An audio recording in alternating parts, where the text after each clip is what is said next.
Previously on the last Pokémon Crystal challenge run, I always take great pleasure in setting fire to Tangela, and coming up, they just would not fall out of the mouth correctly. Welcome back to 4 Moves. This is a series where we grab a Pokemon, we give it 4 moves, and we see just how long it takes us to defeat Red. Sometimes we have a very quick time and we break records, and other times it takes us a little bit of time, to say the least. And today we are going to be running Tentacruel. Now, Tentacruel is a Pokemon we have run in our standard format before, and it had quite a few issues. Mostly, its early game learn set was absolutely garbage. So I'm expecting a much better time from Tentacruel in this particular format. I think this is where Tentacruel really will shine. Now, I am in a little bit of a dilemma when it comes to the learn set for Tentacruel, because there are a couple of ways we could play this Pokemon. We can go entirely physical attacking and go for things like Return and Sludge Bomb and then boost them with Swords Dance, but I don't want Swords Dance to become the crutch that we have seen with things like Hidden Power and Return in our standard challenge format. So instead, I'm going to be playing this one as a special Tentacruel. We've got 80 in special attack, that's perfectly cromulent for the challenge, and I think with our special move coverage, we'll have a very, very good time. With that being said though, I was considering running a female Tentacruel here and going entirely special, but I do think it's going to be worth having a little bit of physical coverage on the learn set as well. So the moves I've chosen, the first one's Surf. I think that was going to be obvious for any water type. If we learn Surf, it's going on the learn set, and if we learn Surf, we generally learn Ice Beam as a water type as well. And for move number 3, we're going to go for Giga Drain. Giga Drain might seem a little bit weird, but it does give us a way to actively heal our Pokemon in battle without the leftovers. And then we are also going to go for Sludge Bomb. Sludge Bomb will give us a little bit of physical coverage. We're running perfect DVs on this Pokemon, so that will be full 70 attack power with our Stab Sludge Bomb. Sludge Bomb is a move that I think gets slept on an awful lot in Generation 2, mostly because a lot of poison types don't get it, so we'll take advantage of having it while we can. So if we now take a look at our stats, we are level 5 with 24 HP, holding a berry with Surf, Sludge Bomb, Giga Drain and Ice Beam. Those are the 4 moves we are committing to for this challenge. We've got 13 in attack and defense, 14 in special attack, a whopping 18 in special defense, and 16 in speed. And so now let's get this challenge underway. I am so glad I'm feeling better than I was during the Victory Bell challenge. I had to listen back to that and I didn't realise just how ill I sounded. I can assure you that I was nowhere near as bad as I sounded throughout the course of that one.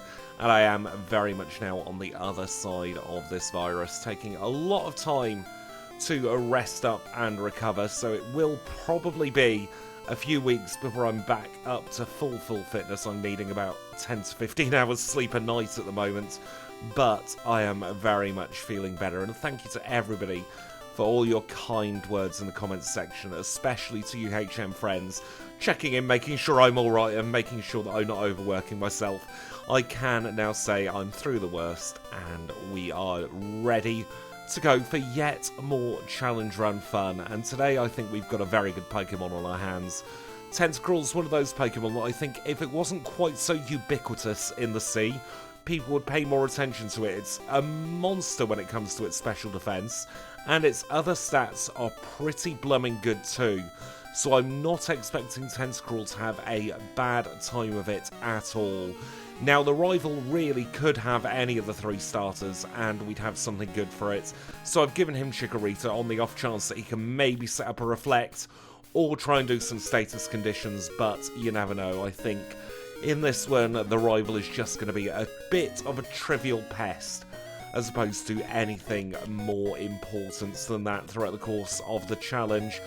So I think we're in for a very good ride overall.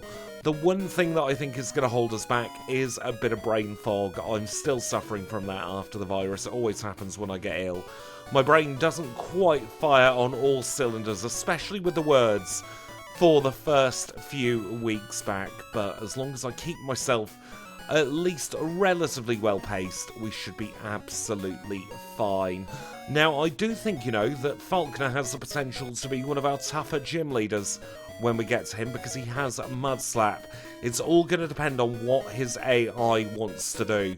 It's been quite some time I've been playing this game, and even now I can't quite figure out the trigger point between Gust and Mud Slap, because there are certain Pokemon where he'll default to Mud Slap straight away, and there are other Pokemon where he'll go for Gust instead. I'm sure there is logic behind it, but I don't like looking up things like that in the disassembly. I want to try and figure it out myself eventually. And even if it takes me another couple of hundred challenges, I absolutely will find the key to what changes Falkner's AI. And with that, we're already in Violet City. I've been yapping a lot already. You can tell I've not been able to record, because all I want to do is just talk to you wonderful people out there. So let's get ourselves into our first gym, and we'll see exactly what we can do here. We're going to go for Sludge Bomb, I think, against the Spearow.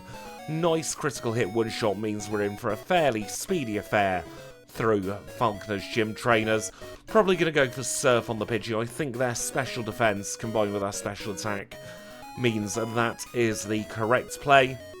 And we're on to Falkner himself now. He's our first gym leader together today.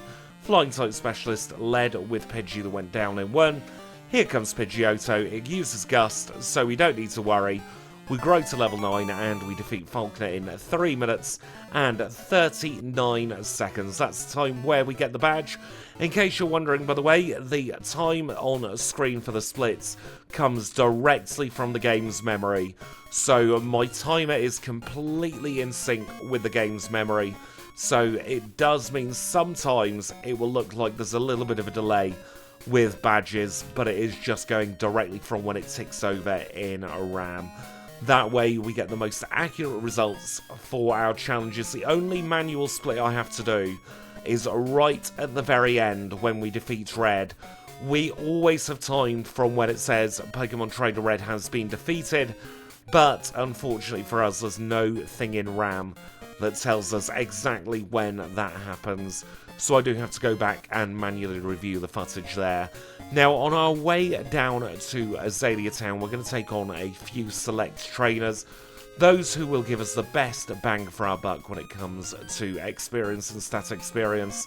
Here in the Union Cave, we have taken on both of the hikers with the rock ground Pokemon, and we're also going to take on this fire breather with his Vulpix. That gets us up to a very nice level 13. Tentacruel is in the slow experience group, so that does mean we're going to be struggling for early game levels. That was one of the things that did cause a bit of a disadvantage when we ran the entire line a couple of years ago, but now we aren't needing to worry about that quite so much because we do have the full learn set from the beginning of the challenge.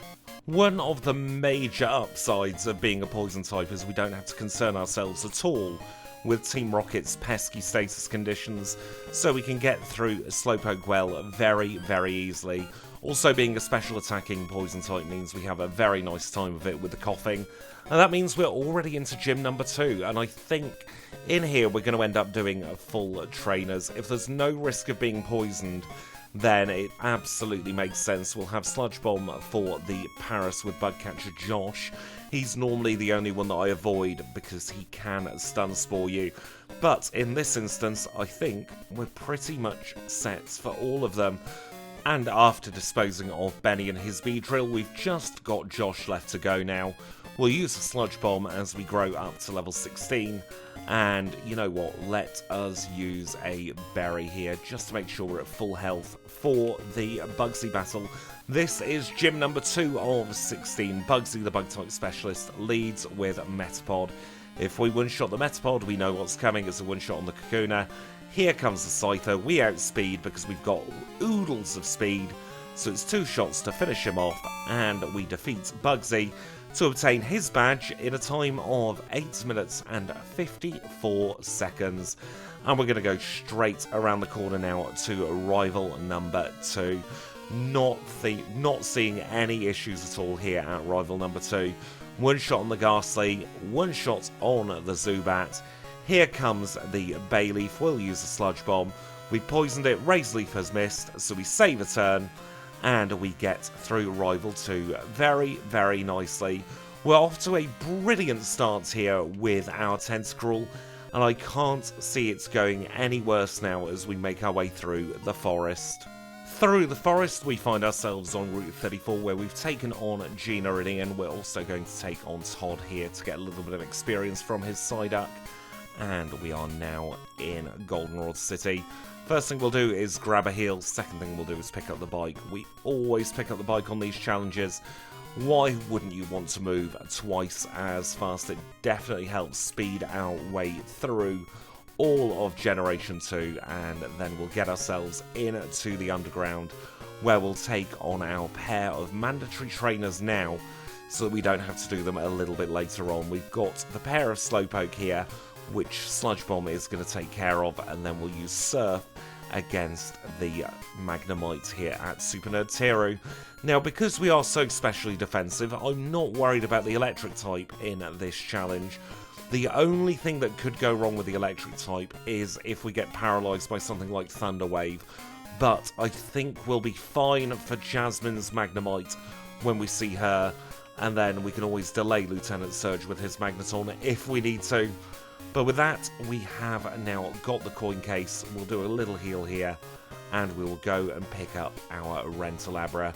This is going to let us teleport all the way back to the Goldenrod City Pokemon Center when we want to. And now it's a quick trip north to chat with Floria before heading back to take on Whitney. So we've made our way through the National Park. There's no need to pick up any items at all this time in the National Park. We absolutely do not need the Quick Claw.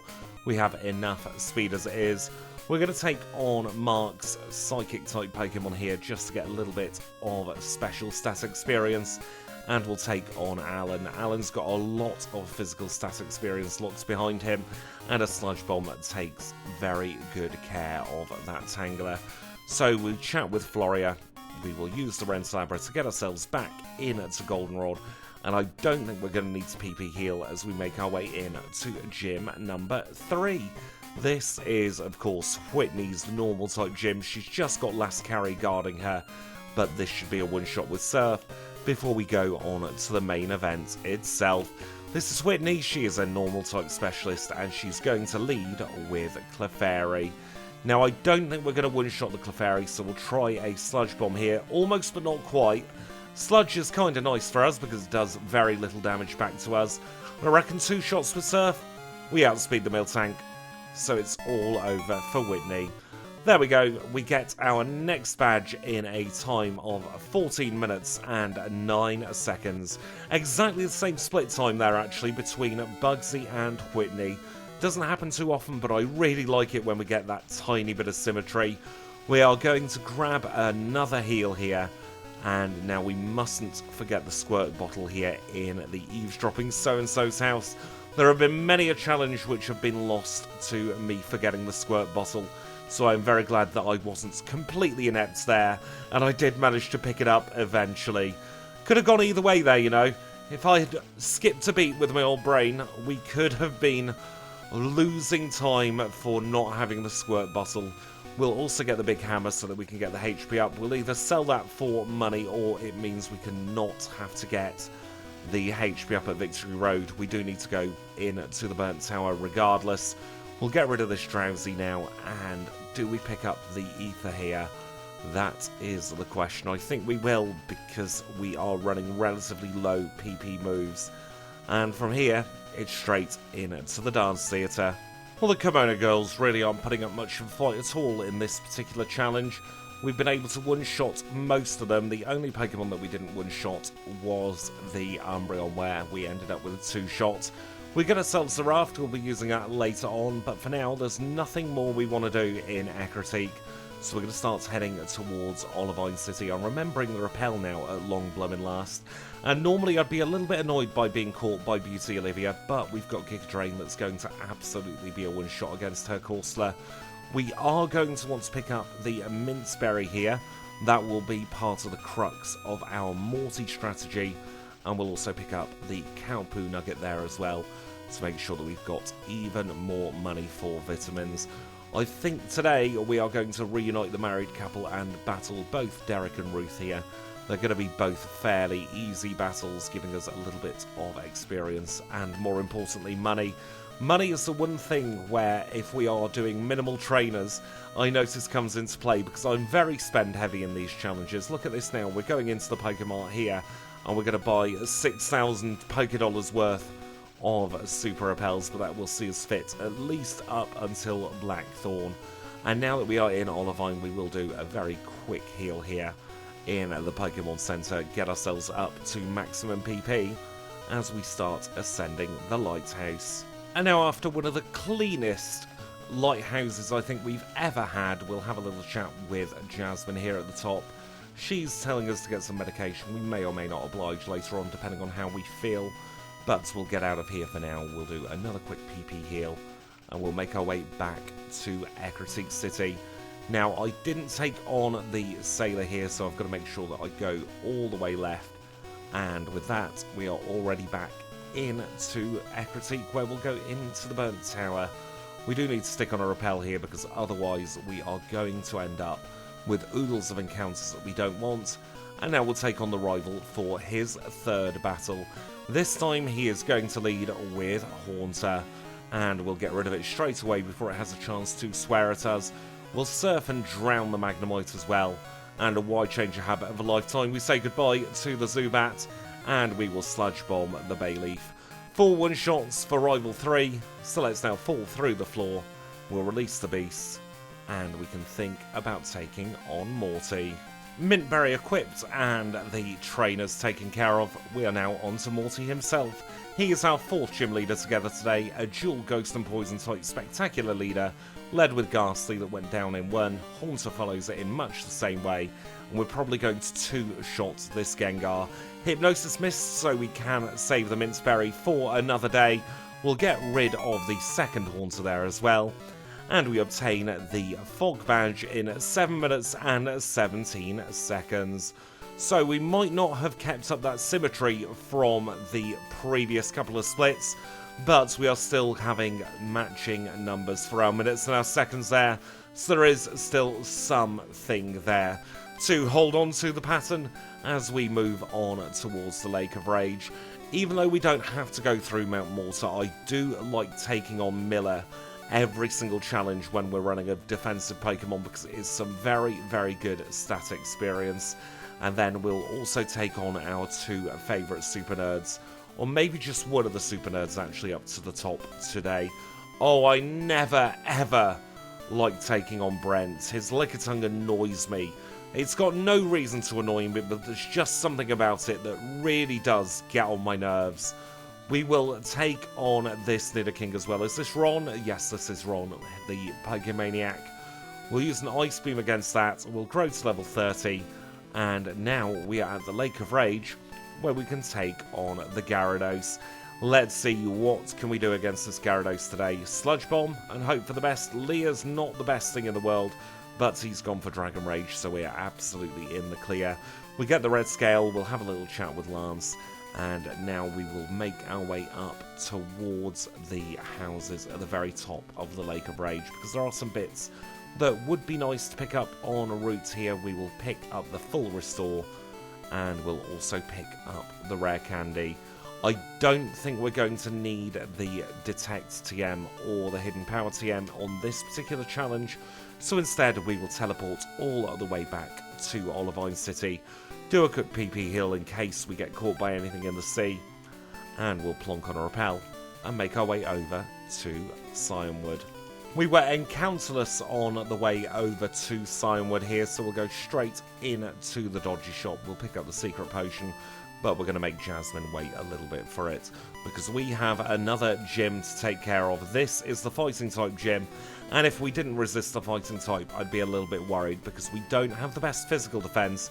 Wonderful special defense with our Tentacruel, but the physical defense is sorely, sorely lacking. Now, we do have a few gym trainers to take care of. They'll all be very, very trivial, and then we can move on to the main event here. And now, after disposing of all of the gym trainers here, we'll take on Chuck. Chuck is our 5th gym leader together today, a fighting type specialist who leads with Primeape.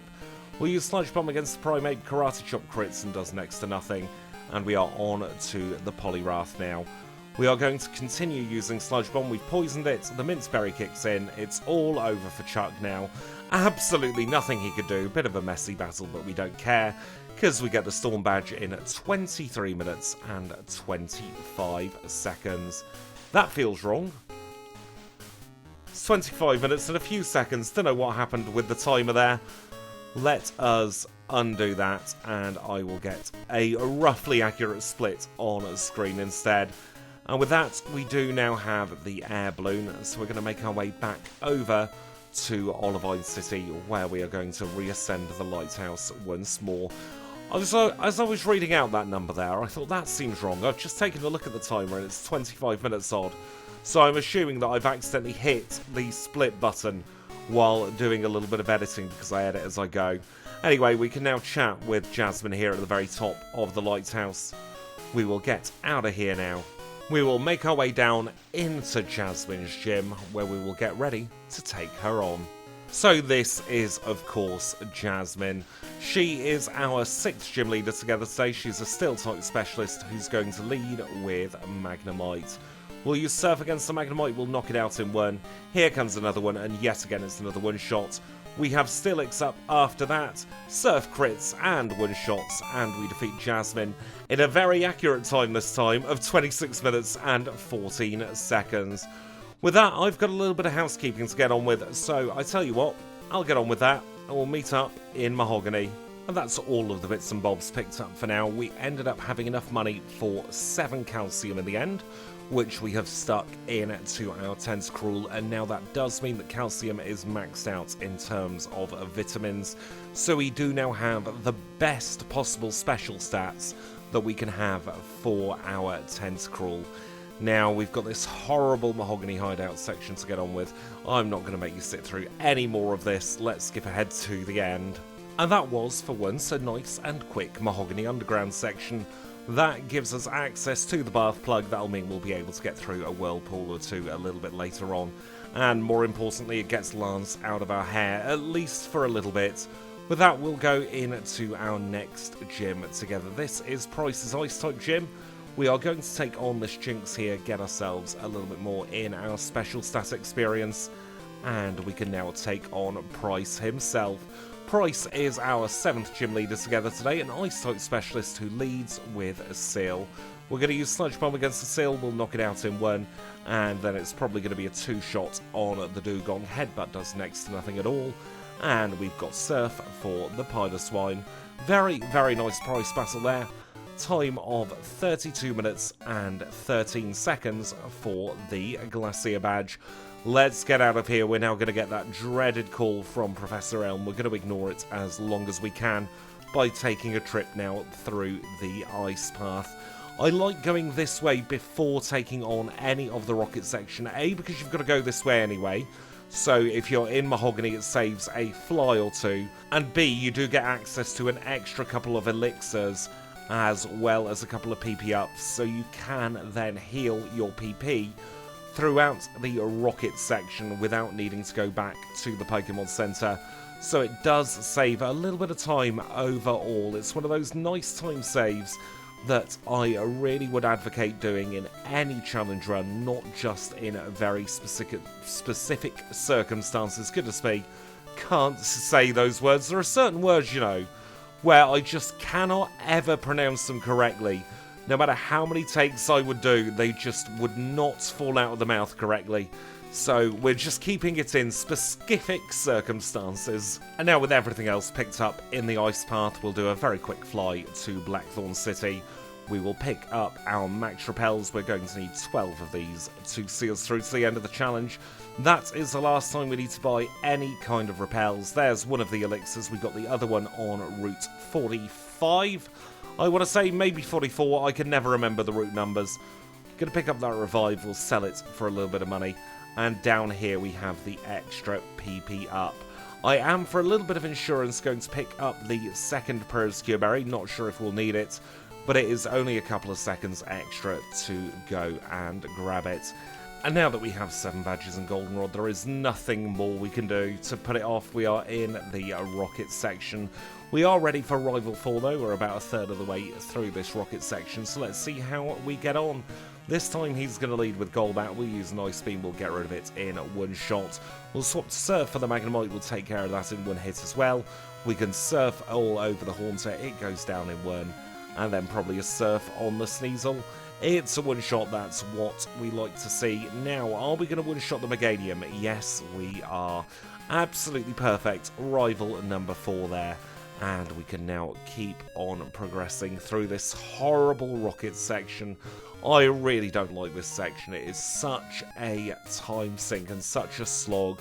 I've complained about it in many a challenge, and it doesn't get any better the more I do. This is probably something like my 400th rocket section in the last 3.5 years. You'd think I'd be used to it by now, but I'm really not. We have now made it to the very end of the rocket section for another challenge. We've only got this executive left to go. Should be a very simple battle as well. Should be a case of 3 one-shots to get rid of all of his Pokemon, and then we don't have to think about Team Rocket for another challenge. So in comes the executive of the radio tower. Gives us a clear bell, we'll ignore what that does. We've never bothered to learn in the several hundred challenges we've done, and we're not going to change a habit of a lifetime now. Instead, we are going to make our way back down to the bottom floor, where we will pick up the radio card. It's 11212 to get the correct answer here. We get the radio card so that we can get past the Snorlax in the Kanto section of the challenge. And now we'll do a very quick fly back to Blackthorn. We will do a very quick heal here in the Blackthorn City Pokemon Center, just to make sure we have enough power points now as we enter into our next gym. This is, of course, our final Johtonian gym. It is Claire's Dragon-type gym, and we've had no issues at all with the gym trainers so far. And I don't think that is going to change as we head towards Claire herself. Just going to get through Lola first. It's going to be a pair of Ice Beams on her Dragons. And now we'll take on Claire. She is our 8th Johtonian gym leader, a Dragon-type specialist, leads with a Dragonair. It's going to be a one-shot on her Dragonair, absolutely no doubt about that. So we can turn our attention over to her Kingdra instead as we grow up to level 44.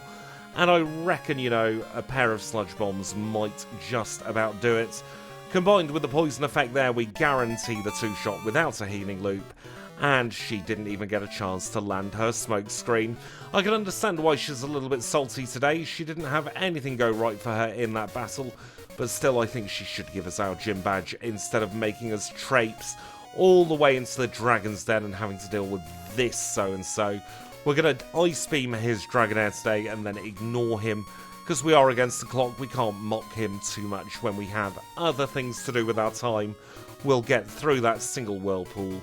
And now it's 112 again here. So it's Pal, Strategy, Tough, Love and both. And that will get Claire to come into the Dragon's Den, where she is going to fling the Rising Badge to us in a time of 44 minutes and 29 seconds. Goodness me, I'm always happy with sub 50-minute Claire, even happier with sub 45-minute Claire. But with that, we've got all of our Johtonian gym badges acquired. That means just one thing, it's time to start heading towards Victory Road. On the way up to Victory Road, I have battled a few trainers. I spent some more money in Goldenrod's Pokemart to pick up some extra vitamins, so we are relatively poor. I'm hoping we've got enough with the trainers we're taking on in order to afford the full restores at the Pokemon League, otherwise that will be a little bit devastating. I did also pick up the extra rare candy that we can get our hands on in Mount Mortar.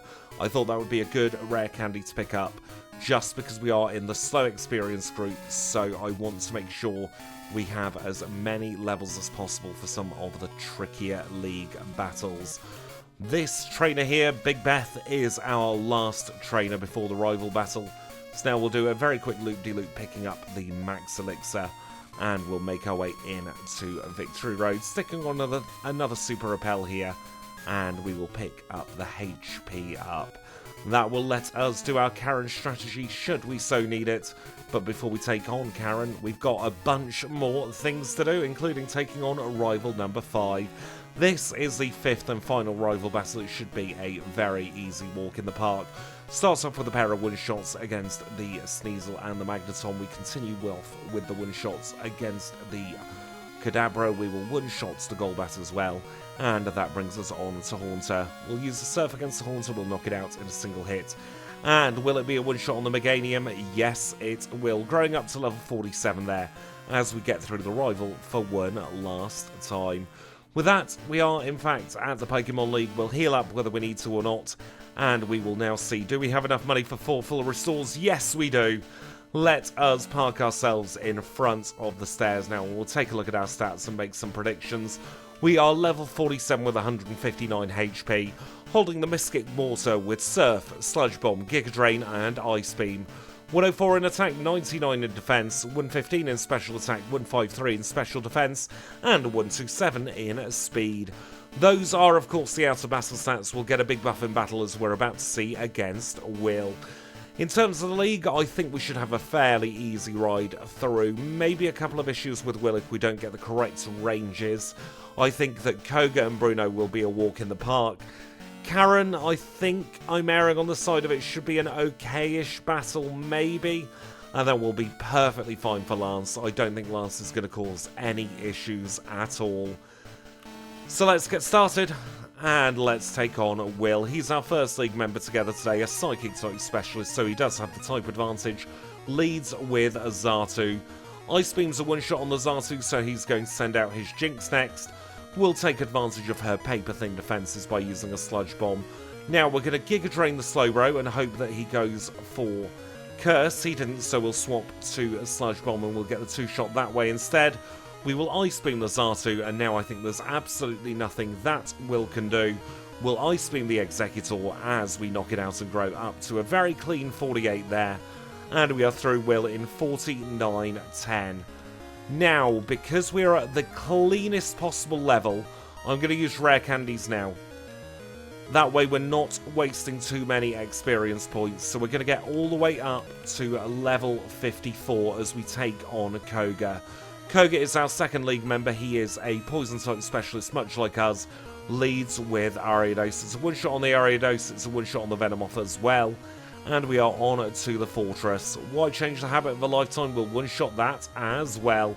Now, I don't think we're going to one-shot the Muck, but we should be able to get a very nice two-shot. Surf did miss there, which is a little bit annoying, but won't be game-changing. We'll outspeed this Crobat. We'll knock it out with a single Ice Beam.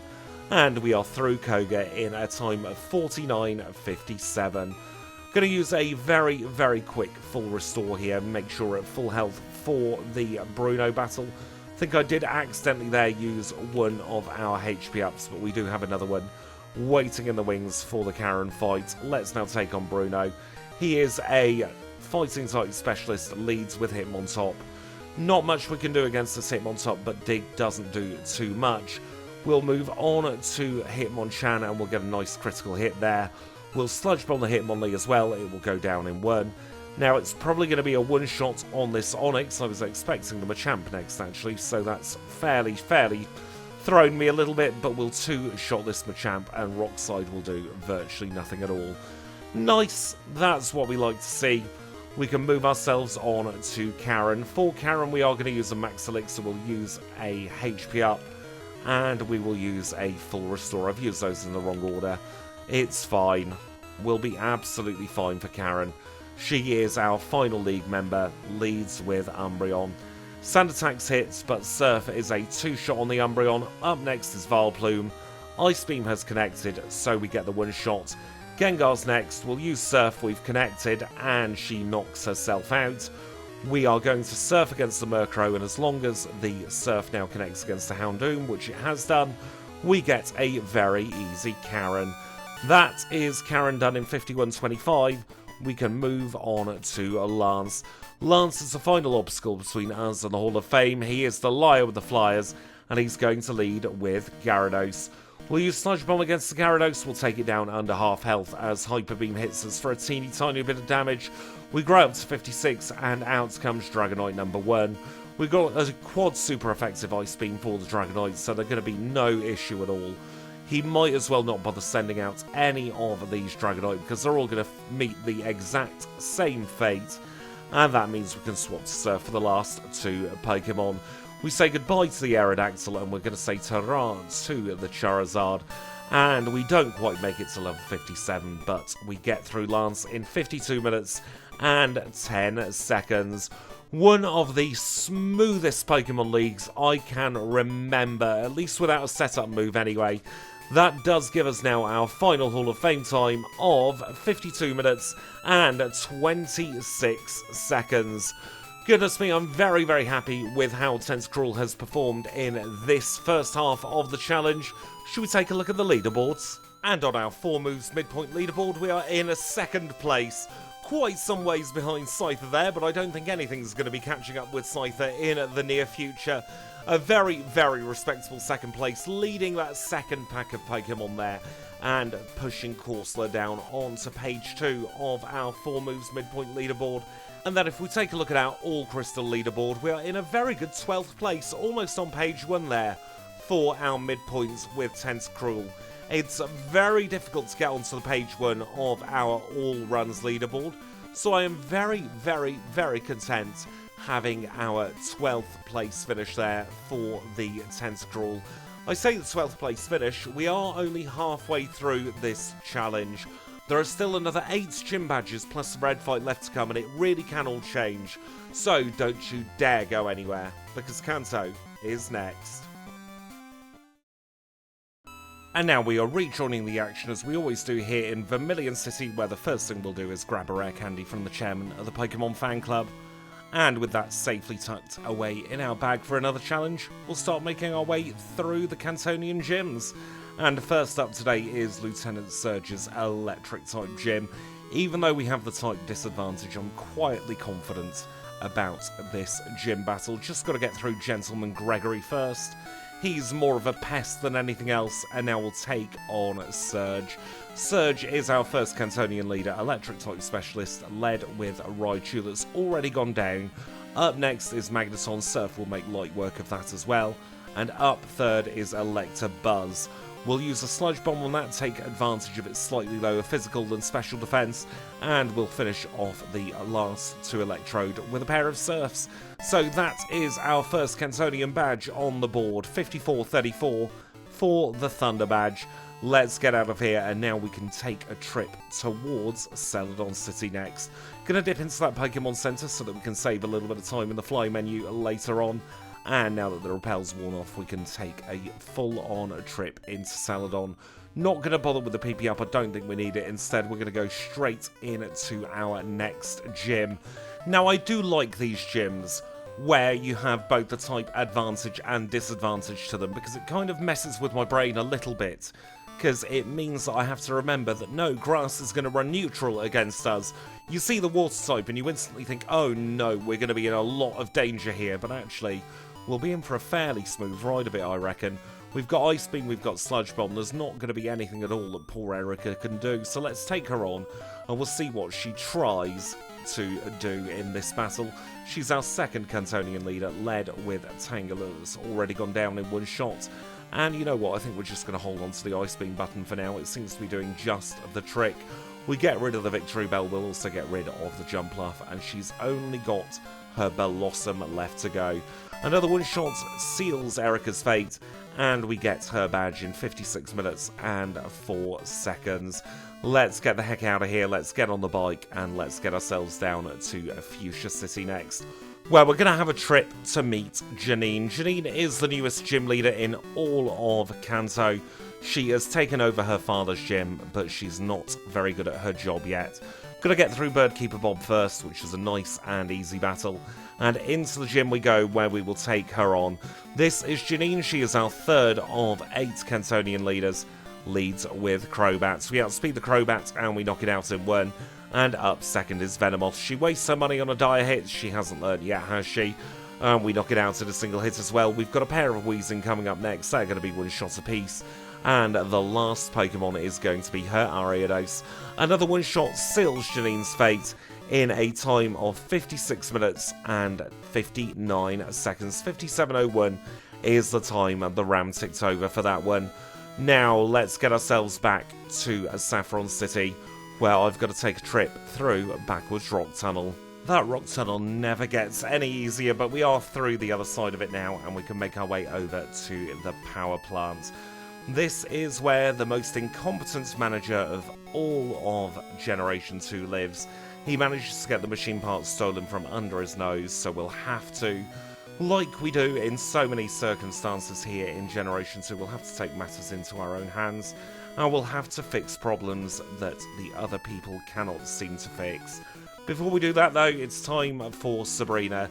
She's a psychic type specialist. Technically, she has a type advantage over us, and she leads with Espeon. We'll use Sludge Bomb against the Espeon, we'll knock it out in one. We'll do the same against the Mr. Mime, and it's another one-shot. And Alakazam is also a one-shot with Sludge Bomb. Sabrina there proving to be much less threatening than she ought to have been. 5902 for her badge.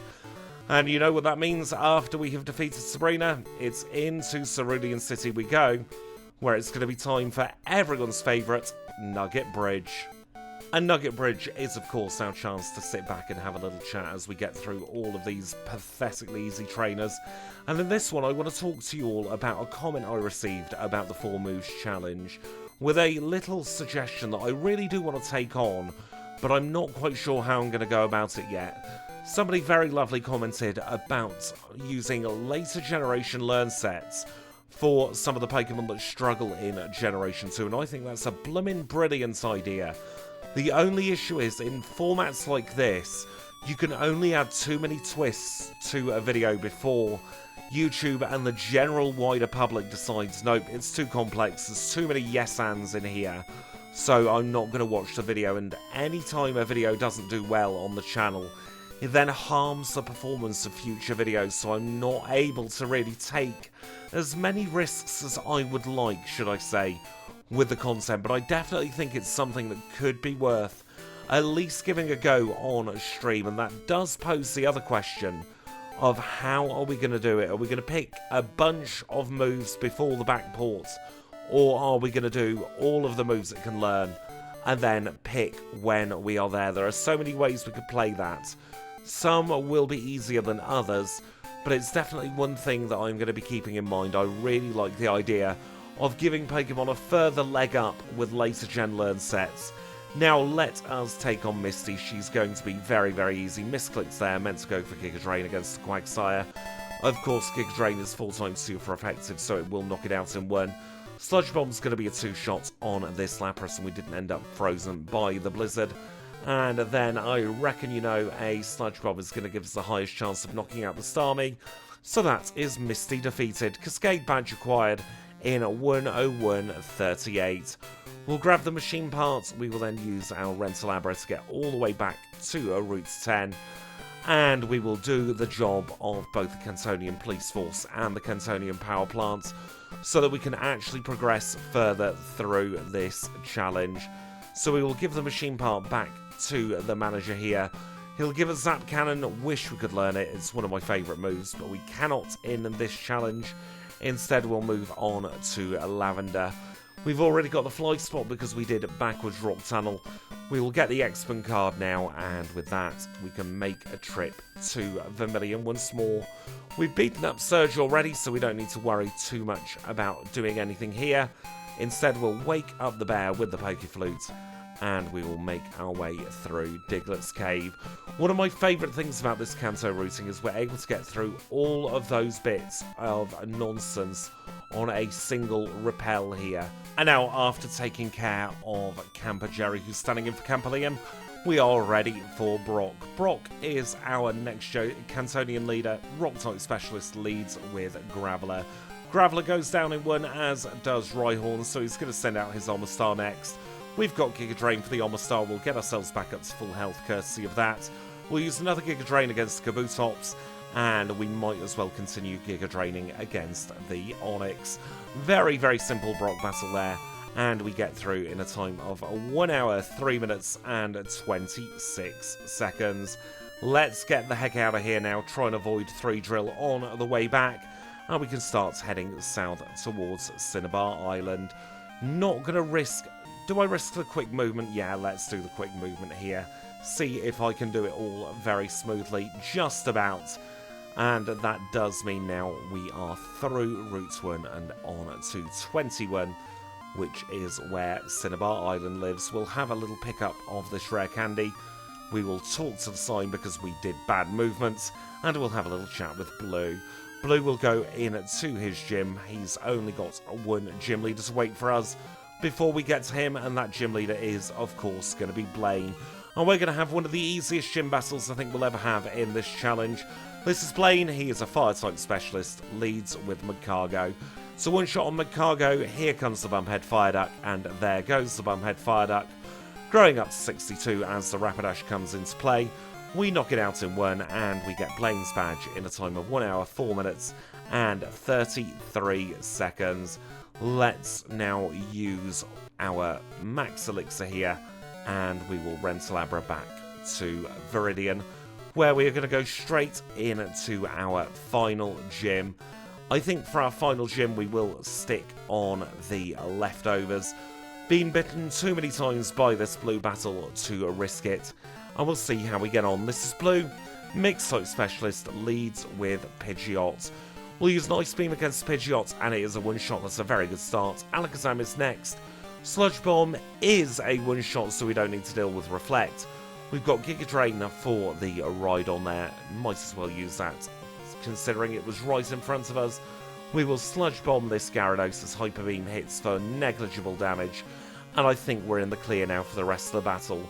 We should be able to either 1 or 2 shot this Executor with Sludge Bomb. We poisoned it. Sunny Day is fairly meaningless, because we can then just use a couple of Sludge Bombs against the Arcanine. Very, very, very easy Blue battle there, avoiding all healing loops, and we get through in 1 hour, 5 minutes, and 43 seconds. Let's get out of here. Let's get our air balloon back to Pallet Town, where we'll have a little chat with Professor Oak. He's going to be annoyed that we've only got one Pokemon in our Pokédex, as he always is, and we'll now make our way back to Viridian. We'll do a quick PP heal here in Viridian City to save having to do one in Silver Cave. We'll stick on a Super Repel, and on our merry way we go towards the final battle of the challenge. It's been a while since I've been caught out by that ledge there. Had to happen eventually at some point again, I suppose. At least it was only a one retry to get through it. Right, let us now chop down these trees, and we'll pick up our last rare candy. I'm now going to rare candy and make our way through Silver Cave off camera, and we'll be ready for Red. And so it all comes down to this. We are through the hardest room in Silver Cave, and we are now in front of Red. He is our final trainer of the challenge. He leads with Pikachu. We're going to use Sludge Bomb against Pikachu and hope for the best. We crit and we knock it out in 1. Up next is going to be Espeon. We're probably going to take a fair amount of damage from Psychic here.